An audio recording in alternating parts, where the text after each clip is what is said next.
بسم اللہ الرحمن الرحیم۔ ایک فقیر کا بازار گرم ہوگا جس کا نام نانک ہوگا۔ یہ تھی وہ پیشن گوئی جو نور الدین نعمت شاہ ولی نے 900 سال پہلے کی تھی، جو باقی پیشن گوئیوں کے ساتھ ساتھ سچ ثابت ہوئی۔ سکھ مذہب ایک ایسا مذہب ہے کہ جس کے بانی نے کبھی بھی اپنی تعلیمات کو مذہب کا نام نہیں دیا۔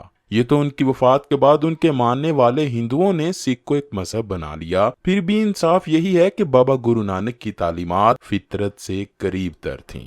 15ویں صدی میں سکھ مذہب کے بانی بابا گرو نانک لاہور کے قریب ایک قصبے تلونڈی میں 29 نومبر 1469 کو پیدا ہوئے، جس کو آج کل ننکانہ صاحب کے نام سے جانا جاتا ہے۔ بابا گرو نانک کے والد، جو کہ ہندو مذہب سے تعلق رکھتے تھے، پیشے کے لحاظ سے ایک پٹواری تھے، جبکہ اس عظیم صوفی کی واحد ہمشیرہ بی بی نان کی عمر میں آپ سے 5 سال بڑی تھیں، جس نے آپ کی پرورش میں اہم کردار ادا کیا، اور شاید یہی وجہ تھی کہ جب ان کی بہن کی شادی سلطان پور کے ایک زمیندار سے ہوئی تو گرو نانک بھی کچھ عرصے بعد اپنی بہن کے گھر ہی منتقل ہو گئے۔ کتب تواریخ کی شہادتوں کے مطابق بابا جی کا مزاج بچپن سے ہی عام بچوں سے مختلف تھا۔ ایک روایت کے مطابق جب 7 سال کی عمر میں انہیں اسکول بھیجا گیا تو ایک دفعہ دوران کلاس جب انہوں نے حرف الف کی تشریح کرتے ہوئے اسے اپنے نظریہ وحدت سے جوڑا تو استاد سمیت ان کے کلاس فیلوز بھی حیران رہ گئے۔ کہا جاتا ہے کہ گرو نانک کی پیدائش کے فوری بعد ایک جوتشی کو بلایا گیا تاکہ وہ ان کا ذائچہ بنا کر ان کے مستقبل کے بارے میں بتا سکے۔ جوتشی نے ان کے والد سے کہا کہ وہ نومولود کو دیکھنا چاہتا ہے، اور جب آپ کو اس کے سامنے لایا گیا تو اس نے دیکھتے ہی کھڑے ہو کر کہا، یہ بچہ آنے والے وقتوں میں بہت بڑے روحانی مقام کا حامل ہوگا، اور پھر ایسا ہی ہوا۔ نانک نہ صرف سکھ مذہب کے بانی کہلائے بلکہ برصغیر پاک و ہند کے علاوہ دنیا کے دیگر ممالک میں بھی آپ کے عقیدت مندوں کی تعداد لاکھوں میں ہے، جبکہ سکھوں کے علاوہ ہندو اور مسلمان بھی ان کو انتہائی احترام کی نظر سے دیکھتے ہیں۔ آپ کی زندگی پر لکھے جانے والی معتبر ترین کتاب جنم ساکی کے مطابق بابا گرو نانک جب زمانہ طالب علم میں کہیں باہر نکلتے تو بادل کا ایک چھوٹا سا ٹکڑا ان کے سر پر سایہ فگن کرتا، جبکہ ایسی روایات بھی ہیں کہ اس کتاب کا حصہ ہیں کہ جب وہ کہیں کسی ویرانے میں جا کر لیٹ جاتے تو ایک کوبرا سانپ ان کی حفاظت کے لیے موجود رہتا۔ آپ نے سکول کی تعلیم کو جلد ہی خیر بات کہہ دیا اور دنیا کی زندگی سے اپنی دلچسپی کم کر دی۔ ایک سکھ روایت کے مطابق جب ان کی عمر 30 سال ہوئی تو وہ ایک دن اپنے ہی علاقے کے ایک تالاب میں نہاتے ہوئے ڈوب گئے، اور پھر 3 دن کے بعد دوبارہ نمودار ہوئے تو لوگوں نے احوال جاننا چاہا، جس کے جواب میں وہ صرف اتنا ہی کہتے، نہ کوئی ہندو نہ کوئی مسلم۔ یہ بابا گرو نانک کی زندگی کا وہ موڑ تھا کہ جس سے ان کی زندگی میں انقلاب برپا ہوا، جس کے بعد انہوں نے سفر اختیار کیا اور پہلے بنگال اور پھر آسام کی طرف نکل گئے، جبکہ آپ نے سری لنکا کا سفر بھی اختیار کیا۔ اس کے بعد کشمیر تبت کا سفر بھی آپ کی زندگی میں ملتا ہے، حتیٰ کہ آپ بغداد بھی تشریف لے گئے اور وہاں کے ایک معروف صوفی بزرگ حضرت بہلول کے ساتھ بھی وقت گزارا، اور اس دوران جہاں قیام کیا وہاں آج ایک گردوارہ بھی آپ کی یاد کے طور پر موجود ہے۔ گرو گرنتھ صاحب سکھوں کی ایک مقدس کتاب ہے جس میں خود ان کے علاوہ مسلمان صوفیوں اور ہندو بھگتوں کا کلام بھی موجود ہے، جو کہ بابا گرو نانک کی پہلی حمدیہ نظم چپ جی سے شروع ہو جاتی ہے۔ اس نظم میں وہ ہندو مت کے کئی خداؤں کے نظریوں کی نفی کرتے ہوئے فرماتے ہیں کہ وہ واحد ہے جسے نہ تو مٹی سے بنایا جاتا ہے اور نہ ہی وہ کسی ماں کے پیٹ سے جنا جاتا ہے، بلکہ وہ بے عیب ہے، خود سارے جہاں کا خالق ہے۔ بابا گرو نانک نے اپنی زندگی کا بیشتر حصہ سفر میں گزارا، جبکہ آخری 15 سال آپ کا قیام کرتارپور میں رہا۔ ضروریات زندگی پوری کرنے کے لیے آپ زراعت سے منسوب رہے، لیکن ان کے ساتھ ساتھ انہوں نے تبلیغ کا عمل بھی جاری رکھا۔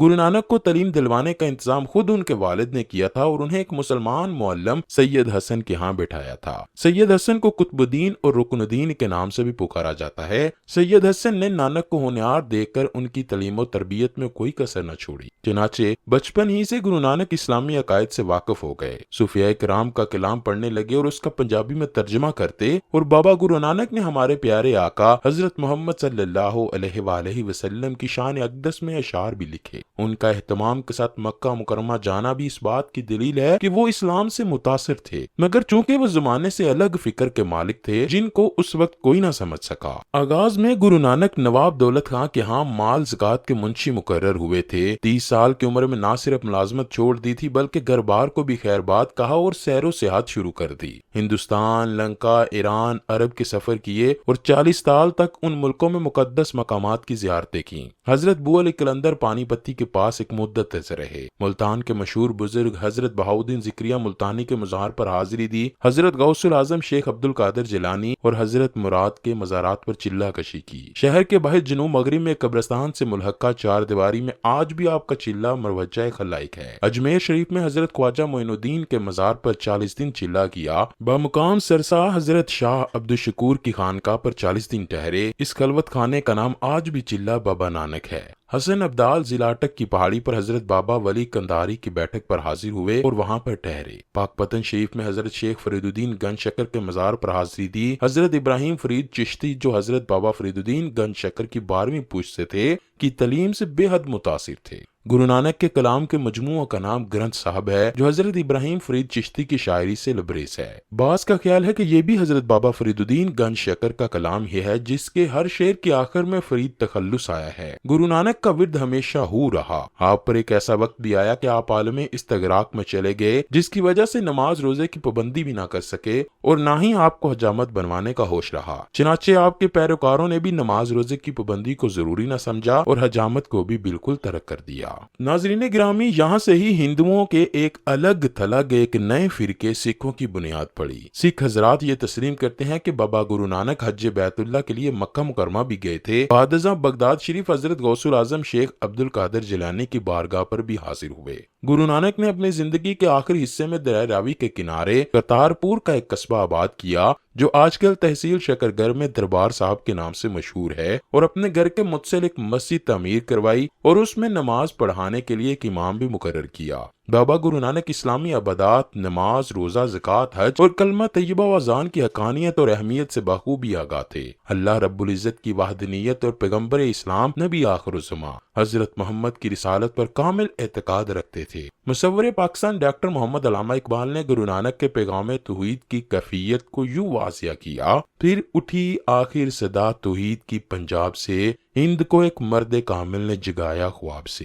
افسوس کہ آج سکھ حضرات بناوٹی رسموں، شرکیہ افعال اور غلط فہمیوں میں پڑھ کے صراط مستقیم سے بہت دور جا چکے ہیں جس کی طرف بابا گرو نانک رہنمائی کی تھی اور جس پر آپ کی تعلیمات ہیں۔ یہ حقیقت بھی نہایت دلچسپ اور ایمان افروز ہے کہ بابا گرو نانک نے ایک کلیہ کے تحت سے یہ بات ثابت کی تھی کہ کائنات کی ہر چیز جناب حضرت محمد کے نور سے منور ہے۔ بابا گرو نانک کی میت غائب کیسے ہوئی تھی؟ بابا گرو نانک کی وفات قصبہ دربار صاحب کرتارپور تحصیل شکرگر پاکستان میں ہوئی۔ ان ایام میں ہندوستان پر شیر شاہ سوری کی حکومت تھی۔ شہنشاہ بابر وفات پا چکے تھے۔ ان دنوں سکھ فرقہ اپنی موجودہ حیت میں کہیں بھی نہیں تھا۔ بابا گرو نانک کی وفات کے موقع پر کرتارپور کے ہندوؤں اور مسلمانوں میں سخت تنازع پیدا ہو گیا۔ ہندو اس بات کے دعوے دار تھے کہ بابا ہندو تھے، اس لیے ان کی ارتھی کو نظر آتش کیا جائے گا، اور مسلمان اس بات کے دعوے دار تھے کہ بابا جی مسلمان ہیں، انہیں کئی بار نماز ادا کرتے بھی دیکھا گیا ہے۔ اس کے چشمدید گواہ بھی موجود ہیں، لہٰذا ہم انہیں باقاعدہ نماز جنازہ پڑھا کر دفن کریں گے۔ قریب تھا کہ بابا جی کی تدفین کے مسئلے پر ہندو مسلم فسادات برپا ہو جاتے اور کشت و خون تک نوبت پہنچاتی۔ وہاں کے تحصیلدار پرگنا شکرگڑھ نے موقع پر پہنچ کر بیچ بچاؤ کروایا۔ تحصیلدار نے علاقے کے مسلمانوں کی ایک خفیہ میٹنگ بلائی اور کہا کہ تم لوگ آدھی رات کے وقت بابا جی کی میت کو چپکے سے اڑا لینا اور 15-20 چیدہ مسلمان بابا جی کی نماز جنازہ پڑھ کے انہیں خاموشی سے دفن کر دینا۔